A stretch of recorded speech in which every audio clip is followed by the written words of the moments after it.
بسم اللہ الرحمن الرحیم۔ السلام علیکم ورحمۃ اللہ۔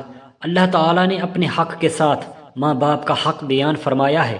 دوسری روایت میں اللہ تعالیٰ نے ماں باپ کے قدموں کے نیچے جنت بنا دی ہے، لیکن اللہ تعالیٰ نے یہ حکم بھی صادر فرمایا ہے کہ شریعت محمدیہ میں ماں باپ کی بات نہ ماننے پر سزا ترتیب دی ہوئی ہے، لیکن ان 5 کاموں کے علاوہ باقی ہر کام والدین کے اطاعت میں کرنا چاہیے۔ یہ کام ایسے ہیں جن کو والدین اگر کہیں تو اولاد کو نہیں کرنا چاہیے۔ اگر یہ 5 کام والدین کا کہا مان کر اولاد یہ 5 کام کر گزرتی ہے تو شریعت محمدیہ میں وہ گنہگار بن جاتی ہے، اور اللہ تعالیٰ نے ارشاد فرمایا اگر یہ 5 کام تو نے کیے تو ان کی سزا ضرور ملے گی۔ یہ ایسے 5 کام ہیں جن کی شرعی طور پر قطعاً اولاد کو ماں باپ کی یہ باتیں نہیں ماننی چاہیے۔ والدین کی رضا کے مخالف ہو کر وہ کار ثواب کے بھی مستحق ہوں گے۔ اللہ اکبر۔ احکام اللہ تعالی اور شریعت محمدیہ نے والدین کی کون سی باتوں کو نہ ماننے سے سخت منع فرمایا ہے، اور وہ کون سے ایسے 5 کام ہیں جن میں والدین کا حکم ماننا گناہ ہے۔ محترم ناظرین، پہلا کام جس میں والدین کا حکم نہیں ماننا چاہیے وہ یہ کہ اگر والدین نے اپنی شادی شدہ بیٹی کو زبردستی اپنے گھر بٹھایا ہوا ہے اور شوہر کے گھر جانے کی اجازت نہیں دے رہے، اور لڑکی بھی اپنے شوہر کے گھر خوش ہے، باصورت اس بچی کا شوہر تمام شرعی احکامات مکمل کرتا ہے، پھر بھی اس بچی کو اس کے ماں باپ زبردستی اس شوہر سے اس کی بیوی کو دور رکھتے ہیں، باصورت ماں باپ بھی گنہگار ہوں گے مگر ان کی اولاد بھی گنہگار ہوگی۔ تو اس صورت میں بیٹی پر والدین کی اطاعت جائز نہیں۔ لڑکی کو چاہیے کہ والدین کی ضد کو پورا نہ کرے، اپنے گھر چلی جائے، کیونکہ اس عمل میں شریعت کی قید ہے، اور اس عمل میں والدین کی بات ماننا جائز نہیں ہے، کیونکہ حدیث شریف البخاری میں یہ روایت مذکور ہے کہ ایک کافر کی بیٹی کی شادی تھی۔ وہ کافر حضور صلی اللہ علیہ وسلم کی خدمت اقدس میں حاضر ہو کر آپ صلی اللہ علیہ وسلم کی لاڈلی بیٹی حضرت فاطمہ الزہرا رضی اللہ تعالی عنہا کو اپنے گھر آنے کی دعوت دی۔ اس وقت بی بی فاطمہ کی شادی ہو چکی تھی، لیکن حضور اقدس صلی اللہ علیہ وسلم نے فرمایا اب فاطمہ کی مرضی علی کی مرضی کے ساتھ شامل ہے، تم علی سے اجازت طلب کرو۔ اس حدیث پاک سے صاف صاف ظاہر ہوتا ہے کہ زبردستی اپنی اولاد کو اپنے گھر بٹھانا ناجائز عمل ہے۔ اللہ تعالیٰ نے انسان کو بیش بہا نعمتوں سے نوازا ہے، انہی انمول نعمتوں میں پاکیزہ اور پرخلوص رشتے بھی شامل ہیں۔ انسان تنہا زندگی نہیں گزار سکتا، اسی لیے وہ رشتوں اور روابط کی قید میں ہوتا ہے، جس کے بغیر اس کی زندگی گزارنا ناممکن ہو جاتی ہے۔ اب سوال یہ پیدا ہوتا ہے کہ آخر ایسا اہم ترین رشتہ کون سا ہے جس کے بغیر انسان ادھورا شمار کیا جاتا ہے؟ تو وہ والدین کا رشتہ ہے، کیونکہ والدین کی موجودگی اولاد کے لیے ایسے ہی ضروری ہے جیسے جسم کے لیے روح۔ یہ کہنا بالکل درست ہوگا کہ جیسے آنکھیں نور کے بغیر بے مقصد ہوتی ہیں، ایسے ہی اولاد والدین کے بغیر نامکمل ہوتی ہے۔ دین اسلام میں والدین کے حقوق کو کثرت سے بیان کیا گیا ہے، اور دونوں ہی کی اطاعت اور فرما برداری کی تلقین فرمائی گئی ہے، یہاں تک کہ اللہ پاک نے اپنے حق کے ساتھ والدین کے حق کو بیان کیا۔ اللہ پاک فرماتا ہے میرا اور اپنے والدین کا شکر ادا کرو۔ حضرت ابو امامہ رضی اللہ تعالی عنہ سے روایت ہے، آپ فرماتے ہیں کہ ایک شخص نے پوچھا یا رسول اللہ صلی اللہ علیہ وسلم، والدین کا اولاد کے ذمہ کیا حق ہے؟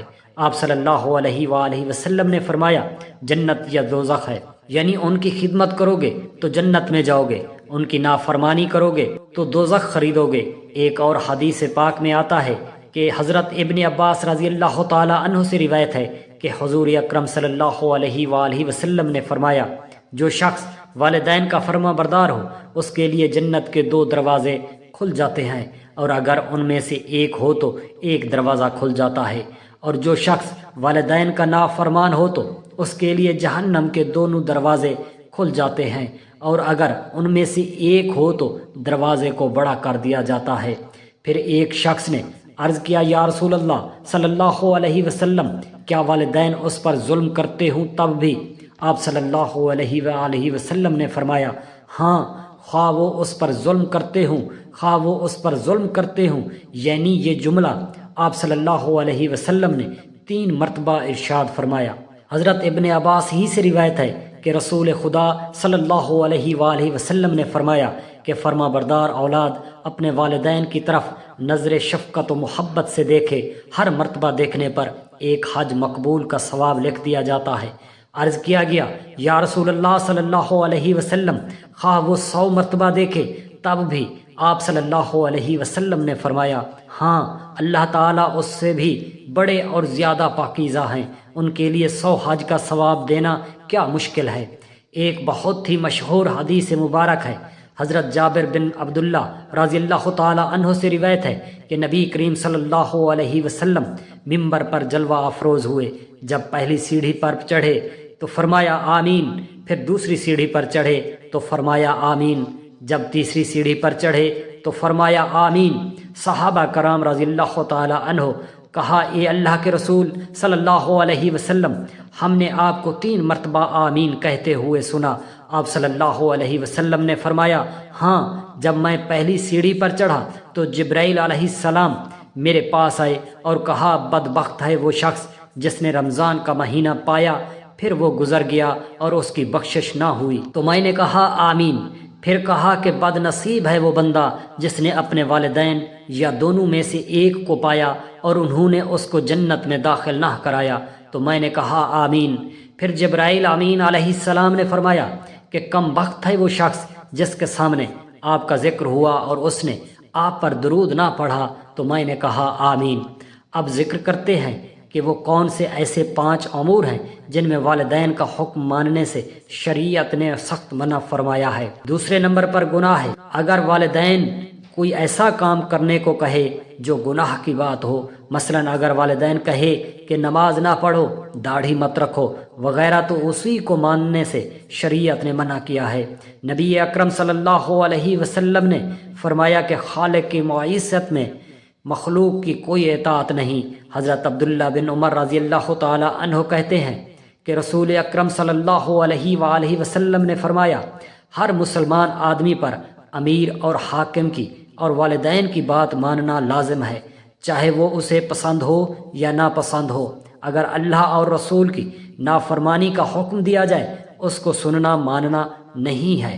تیسرا عمل جس میں والدین کی بات ماننے سے منع کیا ہے وہ یہ کہ اگر والدین کہیں کہ بیوی کو ناحق طلاق دے دو تو اولاد پر والدین کی اس حکم کی تعمیل جائز نہیں۔ اس میں وضاحت کو یاد رکھیے کہ اگر والدین کسی شرعی وجہ کے بغیر طلاق کا مطالبہ کرے تو ان کا بلا وجہ طلاق کا مطالبہ کرنا درست نہیں ہے، اور بلا وجہ مطالبات کرنے کی صورت میں بیوی کو طلاق دینا بھی درست نہیں۔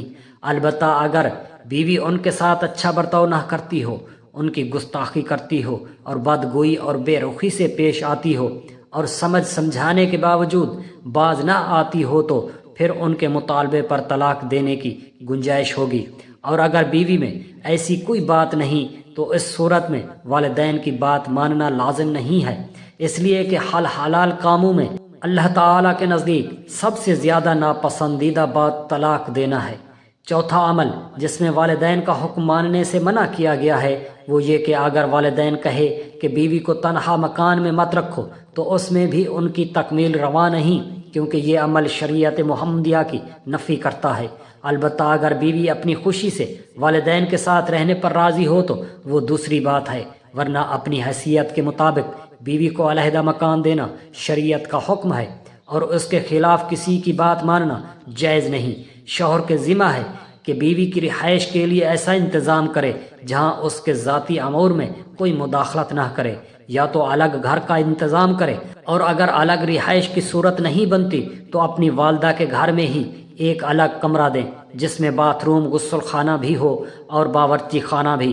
اگر شوہر یہ انتظام کر دیتا ہے تو اس کے بعد بیوی کو مستقل الگ رہائش کے مطالبے کا حق نہیں۔ والدین کا مقام کیا ہے اس کا اندازہ تو آپ لوگ حضور پاک صلی اللہ علیہ وسلم کے اس فرمان سے لگا سکتے ہیں۔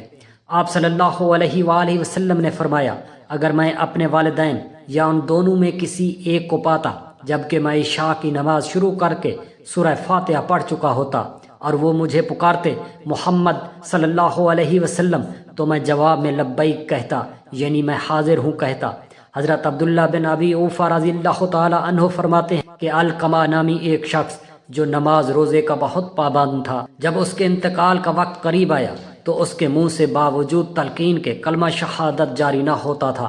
علقمہ کی بیوی نے رسول خدا صلی اللہ علیہ وسلم کی خدمت میں ایک آدمی بھیج کر اس واقعہ کی اطلاع کرائی۔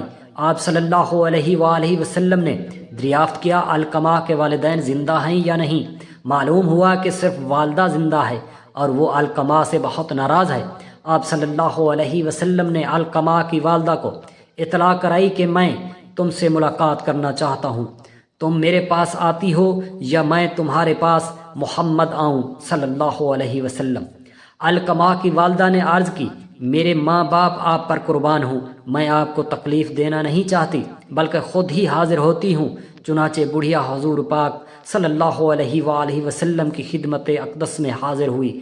آپ صلی اللہ علیہ وسلم نے علقمہ کے متعلق کچھ دریافت فرمایا تو اس نے کہا، علقمہ نہایت نیک آدمی ہے، لیکن وہ اپنی بیوی کے مقابلے میں ہمیشہ میری نافرمانی کرتا ہے، اس لیے میں اس سے ناراض ہوں۔ آپ صلی اللہ علیہ وسلم نے فرمایا، اگر تو اس کی خطا معاف کر دے تو یہ اس کے لیے بہتر ہے، لیکن اس کی ماں نے انکار کر دیا۔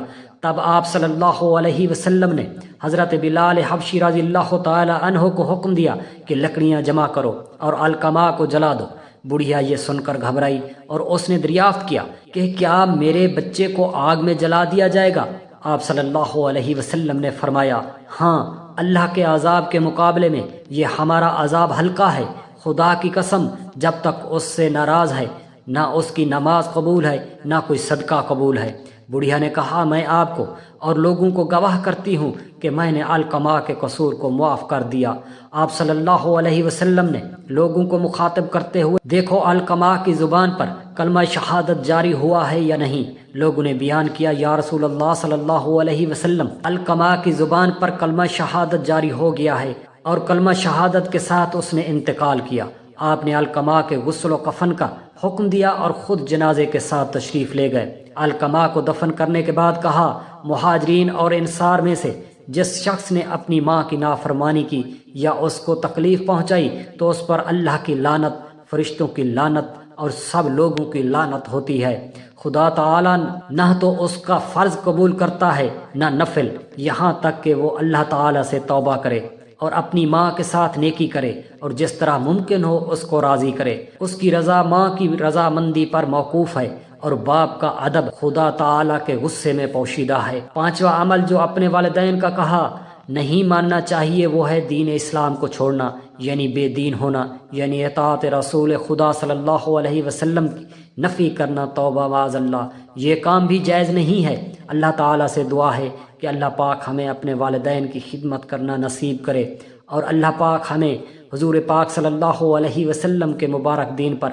عمل کرنے کی توفیق عطا فرمائے۔ خاص کر فلسطینی میرے مسلمان بہن بھائیوں کو اللہ تعالیٰ اپنی علیحدہ سلطنت عطا فرمائے، آمین یا رب العالمین۔ جزاک اللہ خیرا کثیرا۔